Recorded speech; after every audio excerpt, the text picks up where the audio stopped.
Ready? Ready? Are y'all ready? Cause it's real talk. It's real talk. Tabby, Tassie. Hey, it's real talk. Rare, authentic, real experiences. Welcome, welcome, welcome. We are here with another fabulous episode of It's Rare Rare Talk. talk. Hey Yes, y'all. indeed. So we are here with co-host, Tabby. and I'm Ty C. So I am excited. We are excited, cousin. I'm going to let you introduce our special guest on today. Yes, y'all. So thank you all that are on. Listen, I don't usually do this because my mind don't be on it, but I'm going to tell y'all tonight. Y'all want to share this. You want to get your cousins, you want to get your brothers, sisters, get everybody on here tonight because we have such a special guest. We have been, I don't even want to use the word excited, but we have been looking forward to this episode. Like me and cousin were texting, like, this is going to be good. Like, we just knew that this episode was going to be so good. Like I said, we've been looking forward to it. We were talking earlier about this young man, even comments and people were sharing the post, that he was going to be sharing his story on tonight. I'm walking through the store with tears and I mean, just so elated, just so joyous about this young man who I had the pleasure of working alongside a couple of years ago. And so, y'all, I like to introduce to some and present to others, none other than Mr. Andre Childs. Welcome.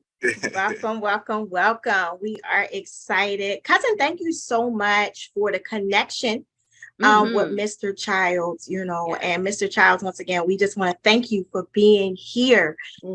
Cousin is exactly right. When I think about the topic that we're actually going to be talking about tonight, like there's a lot of different pandemics that's going on in the world today, but addiction has been a national problem for a long time. Yeah. COVID came in and COVID made its name great and as far as like the headlines on television and media and all of that.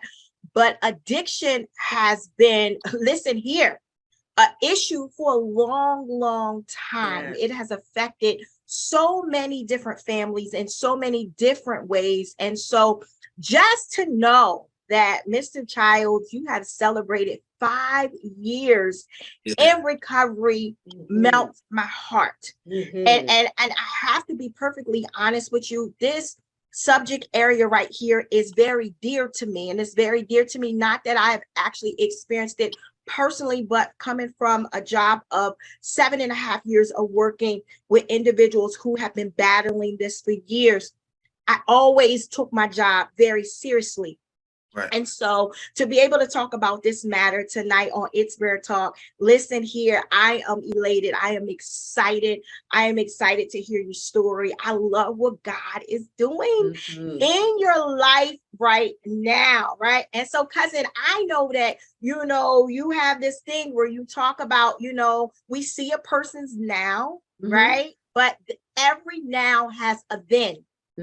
And so Mr. Childs is here with us today to take us back to his then.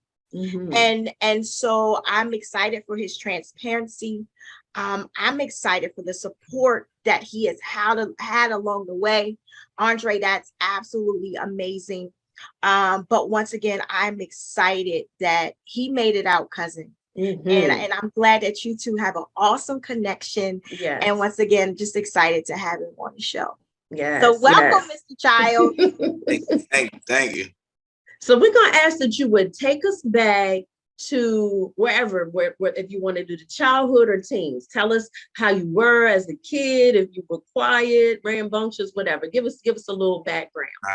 Yeah, as a child, I very athletic, played sports, basketball, football, ran track, and wasn't quiet.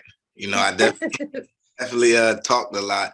But like I was thinking about it, back from 8 to 14, I was like my life was very good, playing sports, getting good grades, going to school, just doing everything I was supposed to do. And I felt like when I got to, even through high school, you know, 9th, 10th grade, 11th grade, I was real little. So like I just kind of stayed to myself a lot.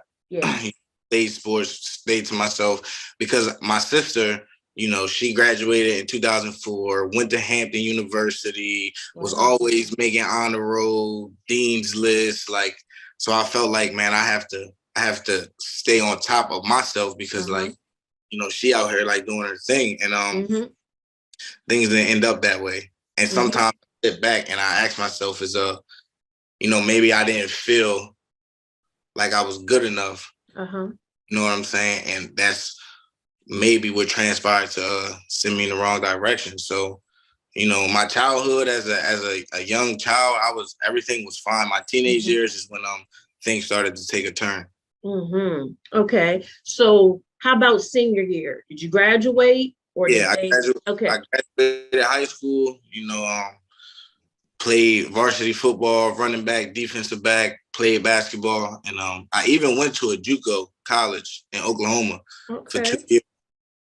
And I feel like that is when I realized that maybe I might have an addiction problem. I didn't know nothing about addiction, narcotics, Alcoholics Anonymous, but I was in school and I was out like partying. You know what teenagers do, young kids do. You go to college, you party, you get up, you go to class.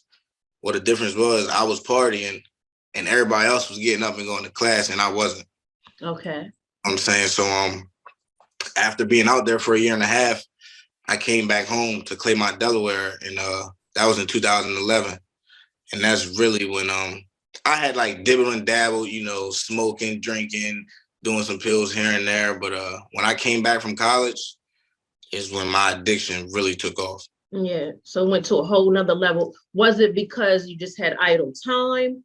Do you feel like, so you didn't finish? You went to JUCO for a year and a half, but you didn't finish. You came back. So when you got back, did you feel like, man, what do I do now? Like, what do you think your mindset was at to cause, like you said, the dibbling and dabbling to go haywire, out of control? You know, a lot of the people I graduated with and family members, everybody went to college, graduated, you know, got a degree, or if not got a degree, like had a career. And I felt like I came back to my hometown and I just was in the mindset as like, what's next? Yeah. And a lot of the people that I hung around were, you know, they would have a job, but they also was, you know, in the streets selling drugs and getting high. And, you know, they say, you are who you hang around. If you hang around 9 people that's doing drugs and selling drugs, and you the 10th person, it's probably what you're going to end up doing. And that's just where it started. I would work here and there, but a lot of my homeboys from back home, man, like they got high. And I feel like me, I take things to the extreme. You know what I'm saying? Once I started, it was all she wrote. And like I said, when we get to like now, you know, because you know, once you get into a program, Narcotics Anonymous, you start to do like step work and like answer about yourself. Because back then I didn't know my reason of why I chose to pick up drugs. You know, I also didn't know I was a drug addict. So if I knew now what I knew back then, I mean, I don't know if I would have, but I'm grateful that I went through what I went through because it made me who I am today. Absolutely. I love that. You just said a lot. Right there in what you just said. Like, you said, I didn't know I was an addict. Because a lot of times when we in the midst of something, it's a couple of things: denial, or not just wanting to associate ourselves with something that has such a strong, you know what I mean, look to it, you know. But you said, I didn't realize I was an addict, you know. So let me ask you a question. If you don't mind sharing, what was your gateway drug? What was that first drug that led? Because you said, listen, I take things to the extreme, right? And I've heard a lot of people saying that from working in this field, you know, with other individuals. I've heard that, you know. So what was that first drug that took you into that place of, my God? Yeah. All right. So the first drug I ever did, right? Marijuana, smoking weed, drinking. But I would do, Xanax or perks here and there. But the first time I did opiates, like I sniffed a bag of dope, it gave me a whole different feeling. And I feel like from the first time I touched that drug is when I said to myself, like, this can get dangerous very quick. But in my mind, right, I'm telling myself that like I'm not like these addicts that walk around here and can't work and don't have no money and don't care about how they dress. I was telling myself like that's not me. So if I want to do this, I'll be able to do this and live a normal life. It didn't work out that way. Yeah.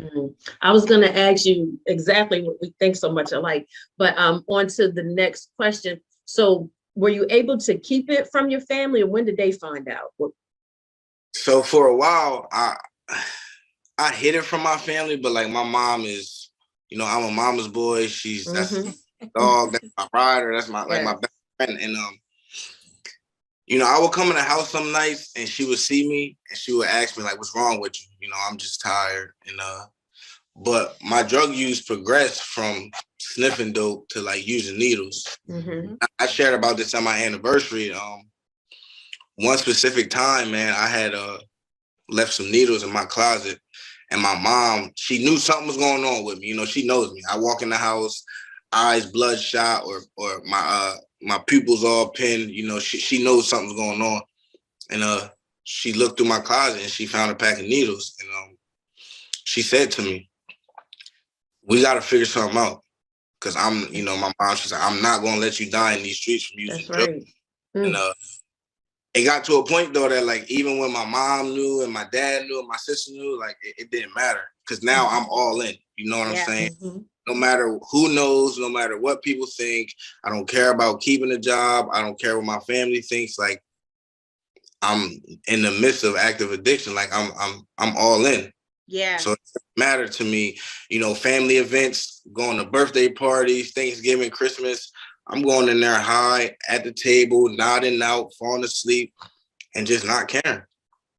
So let's talk about that right there, cousin. I want to, because I feel like a lot of times, and after having conversations with different parents of individuals who are active in addiction or struggling with addiction, sometimes if you have never walked that pathway, you don't know what to expect. You don't know what to think.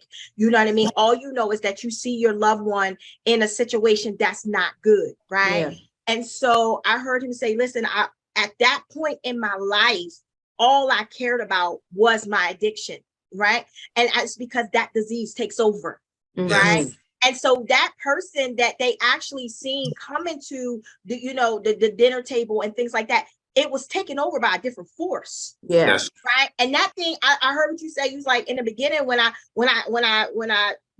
took on the heavy stuff, the opiates or whatever, I knew that it could become dangerous. I heard about it, you know what I'm saying? But in my mind, because right at that point, it hadn't taken over your mind. In your mind, I got control over this. Yeah. Right? That's what a lot of people actually believe, that they got control over it. You know what I mean? Not realizing that thing right there, man, that's a demon all by itself. All by itself. Yeah, that thing, it's coming to take over everything. And before you know it, the individual is out of control with it, right? And so here you are, you're showing up. You still showing up, but you showing up with something riding your back. Right. Yeah. Wow. I was going to ask too, were you working? Were you still functioning like with a job, or was you just like getting your money in the street or whatever? I was working. I would have a job here and there, Okay. I used to work with my uncle cleaning like Wawa floors, and then I worked at Bellevue State Park. Worked there for about 4 months, got fired. Worked at Stanley's, a restaurant. Worked there for about 7 months, got fired. I would have a job, but I could never keep a job because if I woke up one day and I didn't have no drugs, there was no way I was going to work. And if I did go to work, I would try to find a way to either leave work and go use, leave work and go find some money, steal some money and go use. It was just, I couldn't keep a job if I didn't have drugs. I couldn't do nothing in life. But like she was saying, it was really a demon that took over my body. Like if I wake up today and I don't get no drugs in my body, I will not be a productive person. It had you like that. And so what's your age range during this time? I would say when I was deep in my addiction, 19 to 25. Wow. Wow. 19 to 25. Okay. Mhm. Okay. And so during that time, did you ever seek out like try to get any help that, I know your mom was on you and your family, but did you ever go into a facility at that time? Did you ever try, how, because sometimes somebody would try something for 30 days and that didn't happen. So did you try anything? I went to a treatment in Pennsylvania in 2014. I went 2 different times. The first time I went, I completed. I stayed there for 18 days. But at this point, I really was just going because I was trying to make my mom happy. Mm-hmm. You know what I'm saying? And I knew in my mind that like I was on like a little vacation. The day I left that rehab, I used. Mhm. And my mom is one of them type of ladies where like, okay, I'm a grown man. She telling me when I can and can't leave the house. And in my mind, I'm like, I'm not.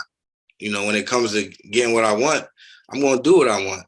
And she would try to keep tabs on me and try to get me jobs to work with people she was close to. But at the end of the day, the only way I was going to stop using is when I was ready. So I went to that treatment for 18 days, completed and used. I went back to that same treatment in 2015, and I was there for 3 days, and I left. And I got high as soon as I got in the car with the person that picked me up. Before we get deep into the interview, I need to shout out your mother.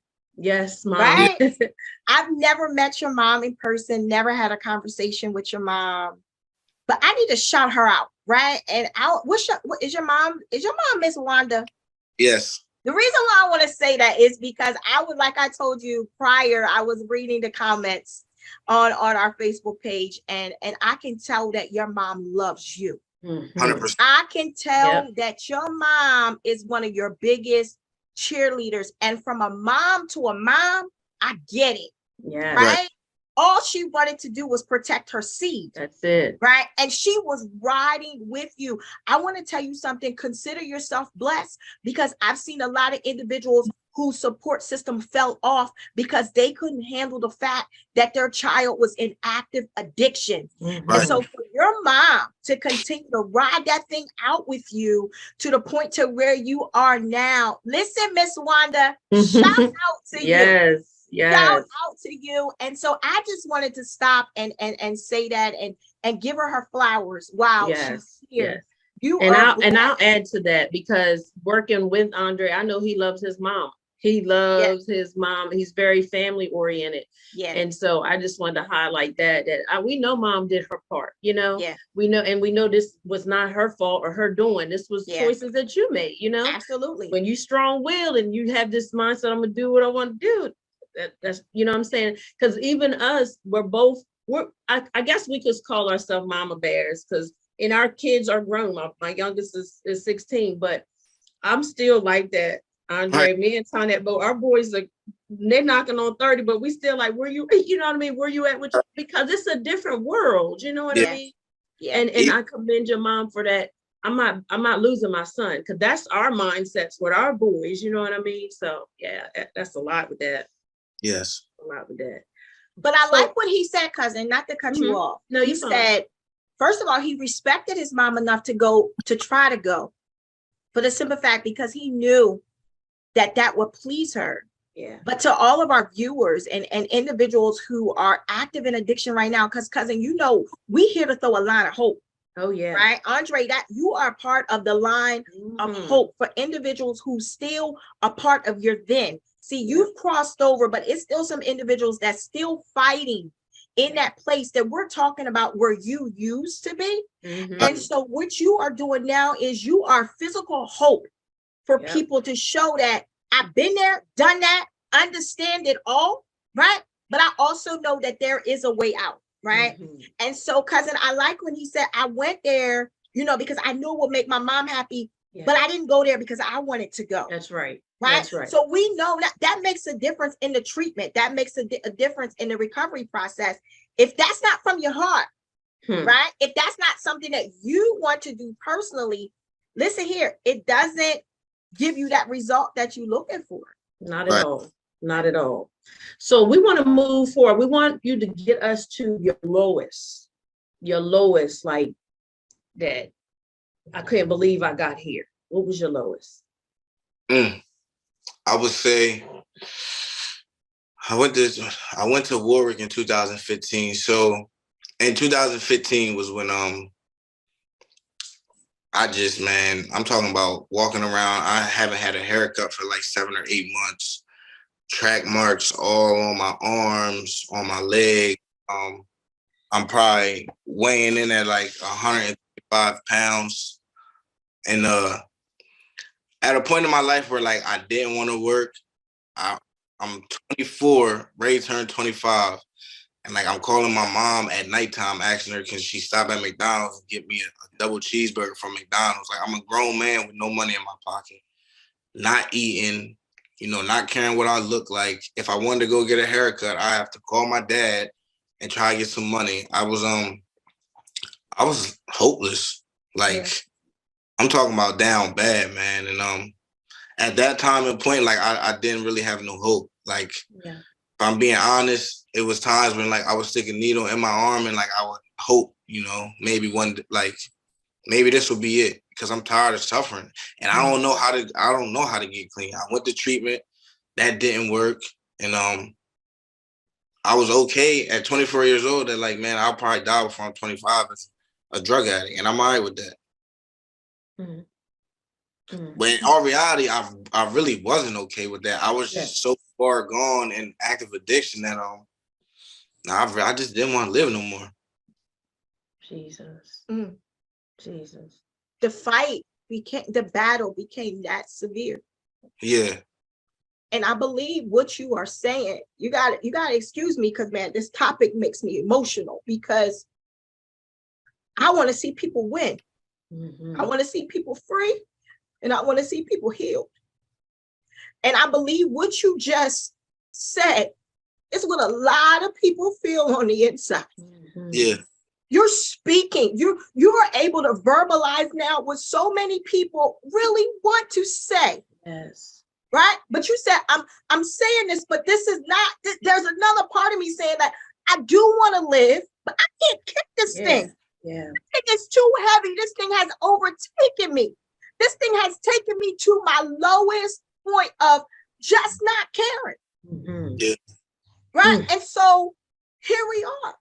That is a very low point. Yeah. Yeah. And cousin called me before the show started. And she said to me, I'm going to wear a shirt that speaks something inspirational, because when I think of this young man, that's what I think about. And I said to her, there's a call on his life. Yes. And we're talking about right now where you were at your lowest point. We come to encourage somebody on the day. That's good. You said I was at my lowest point where you say I'm done. Right? Cousin's shirt says, long story short. God saved my life. God saved my life. Yeah. I have many inspirational shirts. But when I was thinking about what shirt I was going to wear on the show, when I was thinking about the show all day long, if I could show you the dialogue between me and my cousin texting about this show, all I could think about was this word right here for your life. Purpose. Yes. Purpose. Yes. Your life is purposed. Yes. That's what your mind was saying, but God had another plan for your life. And so here we are at this point right here, and you're saying, I don't want to. What was the turning point? Where did this shift come in at? I was sitting in my kitchen with my mom and my sister on Easter 2015. And we had Easter dinner, just me, my mom, my sister, and my nephew. And I remember, man, my sister sitting at the table, like she's also one. You know, my mom, my whole family supports me very. But this particular moment, it was me, my mom, and my sister sitting in my mom's kitchen, and I just remember like my sister just crying and asking me like, "Why can't you stop?" She's like, "I don't understand. Why do you have to live like this? Like, why can't you do something different? You've been to treatment, it hasn't worked. We try to come up with these ideas, like nothing's working. Like, I don't want to lose you. I don't want you to die in the streets, but like, why can't you stop?" And at that point, I didn't think she really understood how deep this active addiction was for me. But I just remember seeing my mom and my sister's face, man, in 2015, and I said to myself, I gotta give myself a chance. I had this therapist that I talked to, you know, and I'm always been the type of guy, man. Like, I'm always honest. I'm always open about what I'm going through and what's going on. And she found that treatment facility, Warwick Manor. I can honestly say, even when I went there, right, when I left there, I didn't stay clean right away, but I didn't go back home. You know, I went to that treatment facility. It was about a couple of days before I was ready to leave. And I just told my counselor, man, if I go back home where I'm comfortable, I'm going to put myself with people. I'm going to put myself in the same neighborhood. I know where to go. I can walk there. I don't need a phone. I'm not going to stay clean, and I'm going to end up dying. And I went to that treatment facility in 2015, and I stayed down here. But the disease of addiction is so crazy, right? Because like I still found a way the day I got out of Warwick to go back to Delaware one time, use, and then come back to Maryland to a recovery house. Because I still didn't know if I was ready to stop. Like I would go back and forth, man, so much.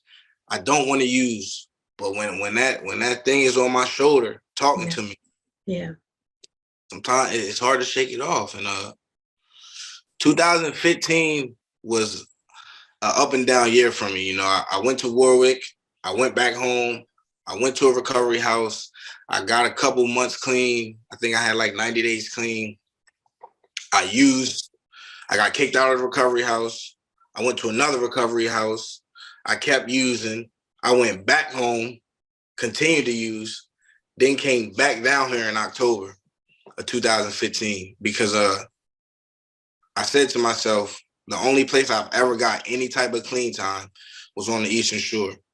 And I felt like when I went back home after being down here, it wasn't even about like being in a dark place. It was just about the years that I've spent in Claymont, Delaware doing that, and the 90 days that I spent up here clean.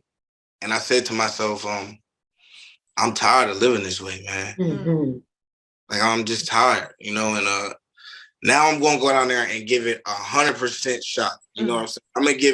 I'm going to give my all. I'm going to take some suggestions. I'm going to get a sponsor. I'm going to do step work. I'm going to find some people who really, you know, got some clean time and are really trying to live a new way of life and be productive members of society. And that's what I did.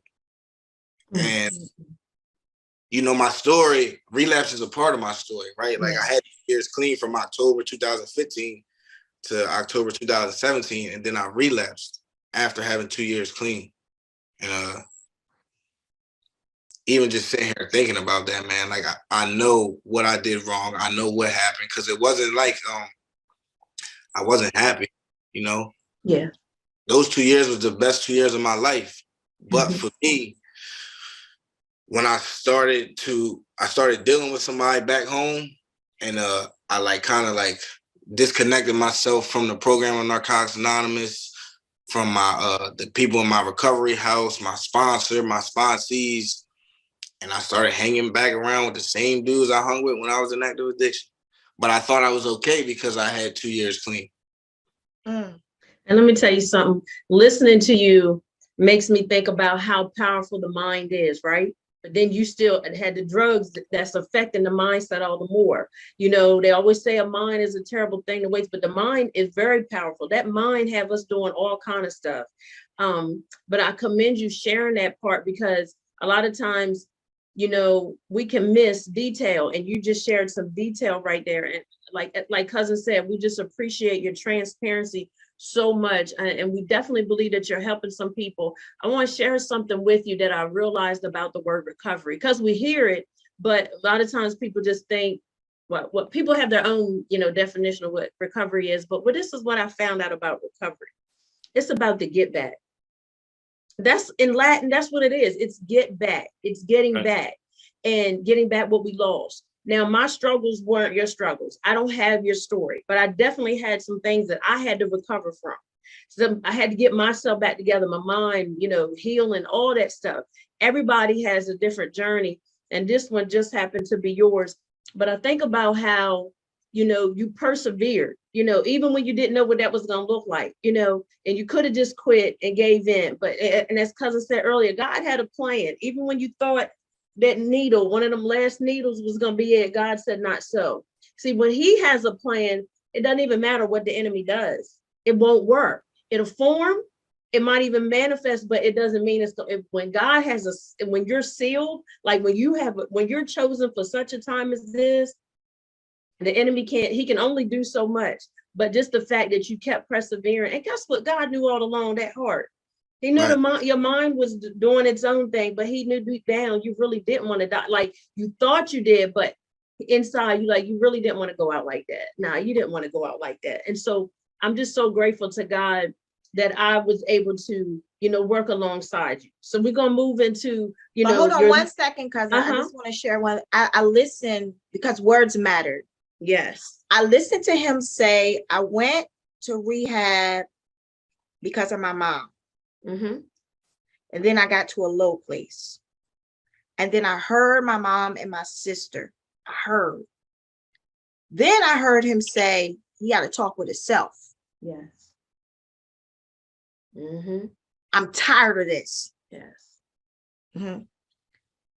For all those that are watching and viewing and want out, you got to have a conversation with yourself and mean it. I heard him say, I want out. Mm-hmm. And then he started to seek out places of his. See, once you have that mindset, once he was ready to shift, didn't say the opposition wasn't going to come, right? But he was ready to shift. And then I heard him say he went, and then he realized he couldn't go back. To the same. He was able to identify some triggers, yes. some red flags. I can't go back home. If that place is not safe for me. It's true that you really do have to change people. You do, places and things. Yeah. It's necessary for survival. Very. Right? He wasn't strong enough to go back to those places yet. And now he's starting to admit some things to himself.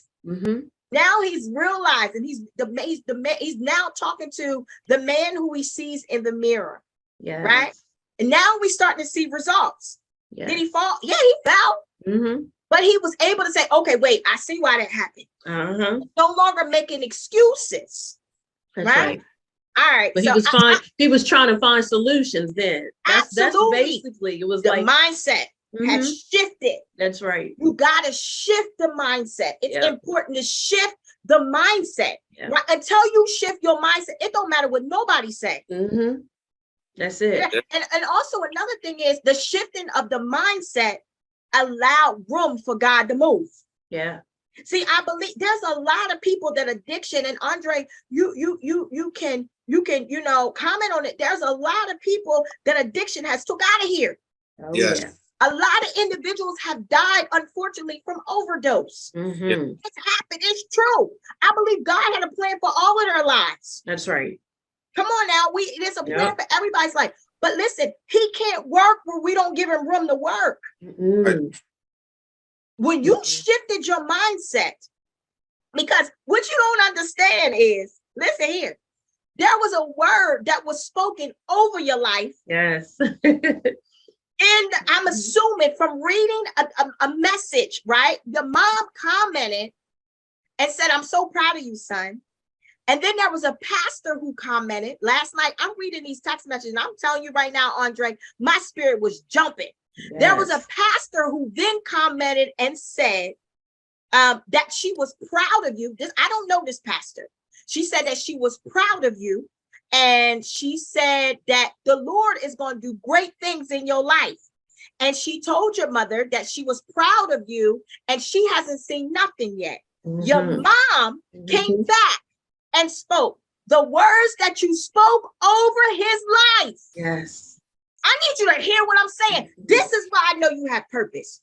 This is why I know God saved your life. There were some words that were spoken over your life. Your mother said the words that were spoken over your life helped her during the most difficult times of your life. There was a word, right? And so what happened is when your mind shifted, now you have given God room to work. Yes. And every word that has been prophesied over your life, as long as you give God room to work, I want you to hear what I'm saying, young man, because I believe the world ain't seen nothing yet.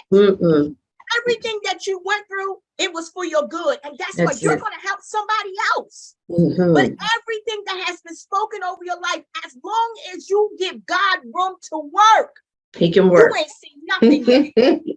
You have not seen nothing. I want you to hear what I'm saying. You have not seen nothing yet. Yeah. This is the beginning of great works for you. Yeah. And everybody does have a yet, but the yet is based on your yes to God. Your yes, because he doesn't force anything. Right. You know, and as cousin said, your ministry may not be behind no pulpit, but you definitely got a street ministry and on the court. That's because you sharing your testimonies, helping other people. You know what I mean? You saving folk when you open your mouth. That's why you can't be quiet. Right. You can't be quiet. So when I called you, when we were talking about our shows and our topics, so we're strategic. We don't believe in just doing anything just to be doing it. That's not where we're at. Everything that we do has to be purposeful. So when we were talking about one of the topics was recovery, and we were like, who do we, you know, and God instantly put you on my mind. And so cousin asked me like how many years you have been clean. And I told her, and she was like, are you sure? I said, all I gotta do is ask. I'm gonna ask. And so when you responded back and you called me, you was like, with no hesitation, yes, I'm ready. I'm gonna do this. And let me tell you something, because you did this, this is another leap. You're overcoming all the more. Every time you share it, you are overcoming. And I love when you were talking about the steps in the step program. So that's what every day is. It's one step at a time. It's not about getting to the end right away. It's step by step. And you definitely have a calling, and you definitely matter. And I just think about your now, because working with you, and I didn't grow up around you, only knew what you shared with me, but working with you, I seen, you know, how you were so family oriented. You would bring your nephew on the trips and stuff like that. And, you know, just being hands-on with the kids, very manneral, you know, you have your mannerism. Like, so I know mom put in that work. You know, you were a gentleman. And I wanted to publicly say that you were a gentleman. We worked in close proximity. You were a gentleman the whole time. And the only thing I would want you to change, you can drop the miss and call me sis, okay? Because she's like, oh, don't make me feel so. just call me sis, okay? Okay. Yeah. But I got you. I've been able to experience your now with you, working with those, you trying to save them, telling them your story.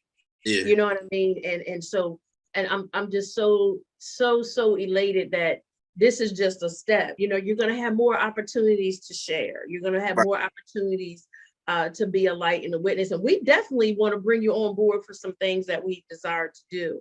So, cousin, I'll let you go, because I'm feeling like listen, so I want to talk about his now. So we heard about that last time that you used, and you was able to identify why, and you realized you had went back into some old places. Take us from that point to now. All right. I celebrated 2 years in October 2017. It was like the second week of October. Then I relapsed like November 1st or something like that. And my relapse was from November to December 6th. My last day using is December 6th. And I'll never forget it because, you know, I was going back and forth down 301, going to Delaware. And I was driving back. You know, it's like an hour, 45-minute drive. I'm driving back, no music. I had used, and I just was driving on the highway doing about 45 miles an hour, man, no music. with tears coming down my eyes, asking myself, how did I get here? I know how I got here because I know how I got the 2 years clean that I got, and I stopped doing what I was doing when I was in recovery. So I know how I got here. And I picked up the phone, I called my sponsor, and I'm like, man, listen, I'm driving back to Maryland. I need to move back in the recovery house. I give you my phone, I give you my car keys, I give you my wallet, I give you everything I got. And I mean, I don't want to do this no more. Like I'm ready to get back to being happy, you know, and loving myself again. And that's what I did. December 7th, I moved into recovery house. That was in 2017. I've been clean ever since. And I came back with the same intentions, man, of like going to meetings, going to IOP, getting a sponsor, doing step work, reading literature, reaching out. You know, I already had a network because I had some clean time before, and just taking it one day at a time, you know. And over the years, over the last 5 years, man, as y'all know, you know, I had a son who, man, on my worst days, clean, man, like, you know, because life is not always easy. You know what I'm saying? Just because I got clean does not mean that every day is going to be great. And that doesn't mean that I'm not going to think about using. You know, I used to ask myself, like, man, with the clean time that I got, like, if I share about I want to get high, like, are people going to judge me? But at the end of the day, like, I'm a drug addict. I'm just in recovery. Yeah. I got 5 years clean, so the thoughts still won't come, but thoughts aren't facts. You know what I'm saying? Like, I can think about using, I just don't got to act on it. And if I go into a meeting and I share about it, usually the thought goes away. And as long as I don't obsess about the thought, you know, think about it for a couple minutes. All right, come on, man. Like, we're not going back to that, you know, and keep it moving. But even on my worst days, man, like that little boy that's in the living room with my girlfriend right now, you talking about motivation. Of course, like, I did this for myself, right? Like, when I came in here this last time, I'm like, I'm not doing it for my mom. I'm not doing it for my friends. I'm not doing it for nobody but me. You know, I want to be clean. But today, like, it's not just about me. You know what I'm saying? Because like, I got to show up as a father, you know, as a friend, as a brother, as an employer, but most importantly, like, for him. Because y'all know, man, a lot of kids grow up without fathers. Yeah. And one thing that I'm not going to let happen is Baby Dre grow up without his dad, or Baby Dre see his dad in active addiction, because he don't know that guy that was in active addiction, sticking needles and smoking crack. He's never seen that guy. And he don't have to. No, he doesn't. That's good stuff. Doesn't have to. And I honestly believe, man, that like where I'm at today in my life, like, as long as I continue to do the things I need to do, he's never going to see that person. Wow. I love that. I love that. And I got to see him before we got on. He was like, who's that? He's so cute. He is so cute. So let's share a little bit more about your support system, because we one of the things we were talking about earlier is a beautiful thing to have it. Everybody doesn't have it. And, you know, we wind it down, you know, to the end of the show, this interview, but to have that, as Cousin was saying, everybody doesn't have that. How does that make you feel? How does that make you feel? Makes me just feel loved, you know, and it also reminds me that, like, the things that my mind was telling me when I was in active addiction wasn't true. You know, that was just me being caught up in the grips, because I could easily say, like, oh, my family don't care about me. My family doesn't love me, so I'm gonna go get high. Like, nah, that wasn't the case, because as you can see, like, my family shows up. I got NA family that's not intermediate family, but I mean, they show up on a daily basis. When I celebrated 5 years clean, man, my family it was like 30 of them that came down here to drive 2 hours to Cambridge, Maryland, to sit in the church and listen to me share my story.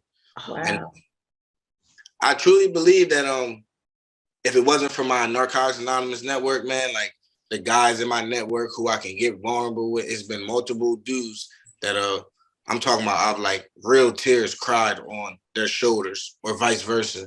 And, you know, as men growing up or coming in Narcotics Anonymous, we got this mask on that, like, oh, we can't get vulnerable with another dude. We can't cry to, you know, they'll think we're soft, but like all that, for me, that was just a mask, man. Today, like, all my homeboys in Narcotics Anonymous to tell you that I go in the meeting, I share with them, I share in the meeting, I cry on their shoulders, I cry in the meeting, because like at the end of the day, I'm willing to do whatever it takes to get another day clean. Yeah. Yeah. Yeah. One day at a time, man. That's all we're required to do. That's it. When we try to live more than one day at a time, that's too much. Yeah. That's all. It's too weighty. It's too heavy. Even for those who are not struggling with addiction, all we are required to do is live one day at a time. That's it. One day at a time. And so just know, we encourage all of our listeners, just know if you have that support system, reach out to them. You know what I mean? You don't have to be islands. Yeah. I said, pick the phone up, call somebody. Exactly. You know, a lot of times people suffer in silence by choice, or pride gets in the way. And I'm glad that you even shared about, men can cry, because when you don't shed tears, that keeps you prideful. But God is closest to those that are of a contrite spirit, a broken heart. That's what God, because that's saying, okay, I can get in. It's like breaking up that fallow ground of the heart. God can really get in. And that's all he wants. That's what he wants for all of us, just to be able to come in and love on us and show us that we have purpose. He has need of us. And so we're so, again, elated that you shared this time with us, and all those that, are on here. Anything you want to say that we didn't add, anything you want to share to any of those that are listening right now, or may come back and see this later? Anything you want to say, you have that liberty to do so. Just want to let everybody know it's possible, man. I say that because when I was in my active addiction, I didn't think I could get a day clean. And like today, I sit here with 5 years. So if I can do it, anybody can. You just gotta open up. You gotta get vulnerable. You gotta call somebody. You gotta ask for help. Because the longer you stay quiet, the worse it's gonna get.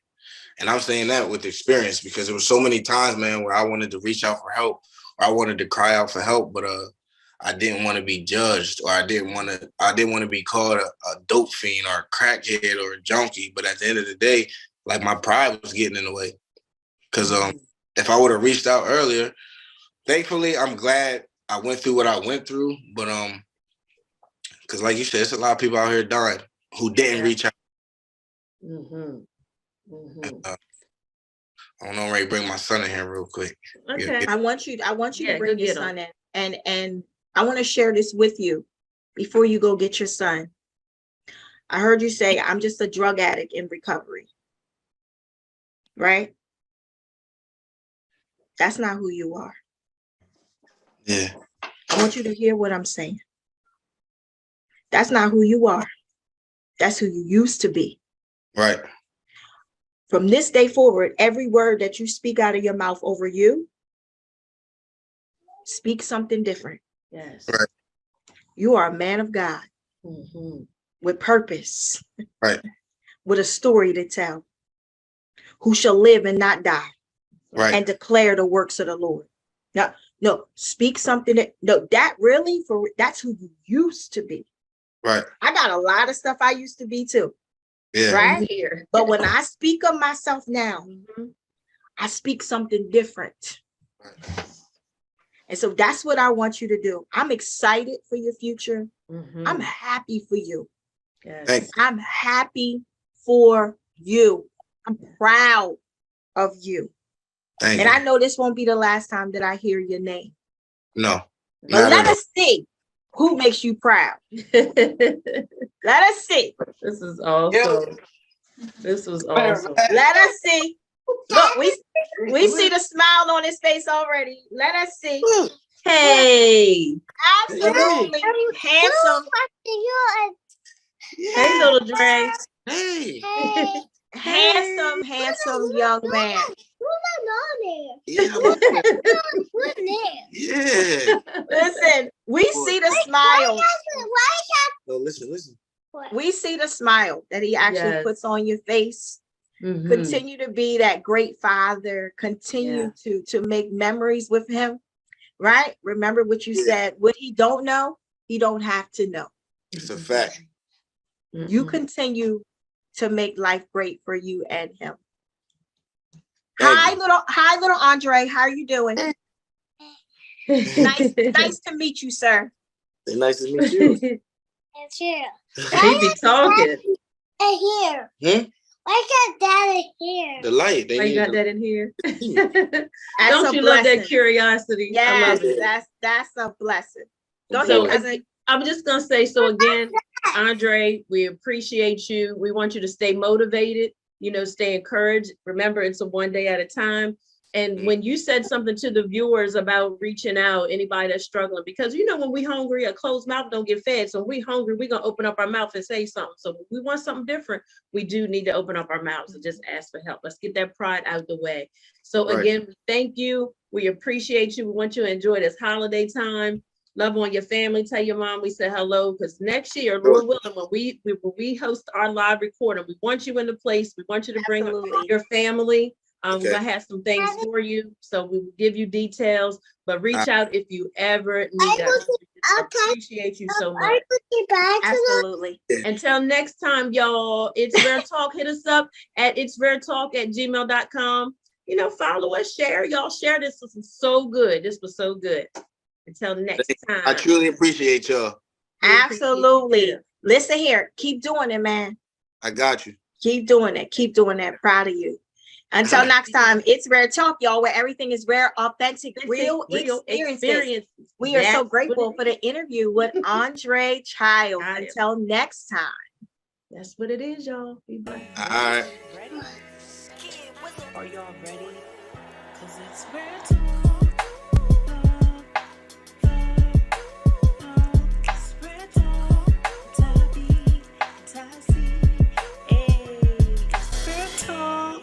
Rare, authentic, real experiences. That's